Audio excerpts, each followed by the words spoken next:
Grosso do Sul, gente, teve 7.678 divórcios em 2022, uma alta de 42,6% se comparado a 2021, quando foram 5.385. Com isso, o estado fica com a segunda maior taxa de separações do Brasil. Esses dados, eles foram divulgados pelo IBGE, o Instituto, e através da Estatística de Registro Civil. Aqui em Paranaíba, eu fiz um levantamento, os divórcios foram 117 e o total de casamentos 142, sendo 141 de pessoas do mesmo sexo, ou 141 de pessoas do sexo diferente e um casal de pessoas do mesmo sexo.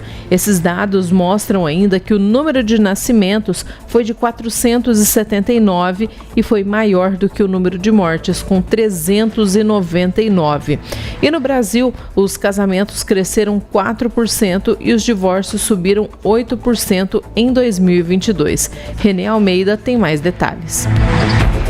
A turma dos solteiros aumentou depois da pandemia. Pelo menos é o que mostra os dados do Registro Civil divulgados nesta quarta-feira pelo Instituto Brasileiro de Geografia e Estatística. O número de casamentos cresceu 4% em 2022 em relação ao ano anterior e chegou a 970 mil. Já os divórcios tiveram um aumento de 8,6% no mesmo ano, totalizando 420 mil. Ou seja, se em 2010 era um divórcio para cada 4 casamentos, em 2022 houve um divórcio para cada 2,3 casamentos. A gerente da pesquisa, Clívia Breiner, revela que os casamentos já vinham apresentando queda mesmo antes da pandemia.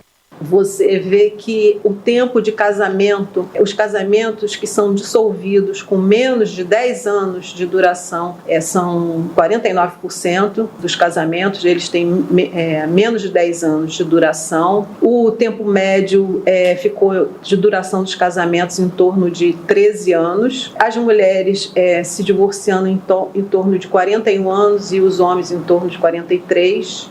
Para a psicóloga e cofundadora do Instituto do Casal, Denise Figueiredo, vivemos um momento em que relações mais rápidas predominam. Neste cenário, as redes sociais influenciam.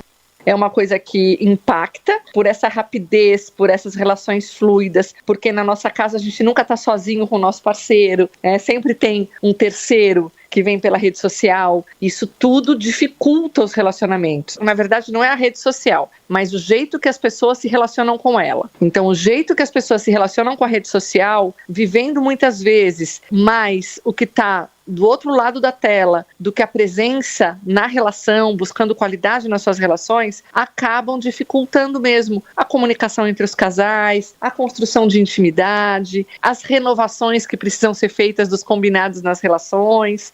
Para enfrentar esta realidade, a psicóloga recomenda se reconectar com o parceiro ou a parceira. Estabelecer tempos em que, naquele momento, o tempo é nosso. Então, chegar à noite ou vai jantar junto, 1 hora antes de dormir, em que as telas, o celular estejam longe das pessoas e que se treine conversar, se treine olhar no olho, porque as pessoas acabam perdendo isso. Então, treina olhar no olho do teu parceiro, treina conversar com ele, dialogar, contar como foi seu dia, como você está se sentindo. A gente perde um pouco esse treino do diálogo e de estar com o outro, na presença mesmo. Outro dado importante divulgado pelo IBGE é que o número de casamentos entre pessoas do mesmo sexo representou o recorde da série histórica desde 2013, quando os cartórios foram proibidos de recusar este tipo de união. Foram 11 mil registros em 2022, 60% deles entre cônjuges femininos. Agência Rádio Web, produção e reportagem, Renê Almeida.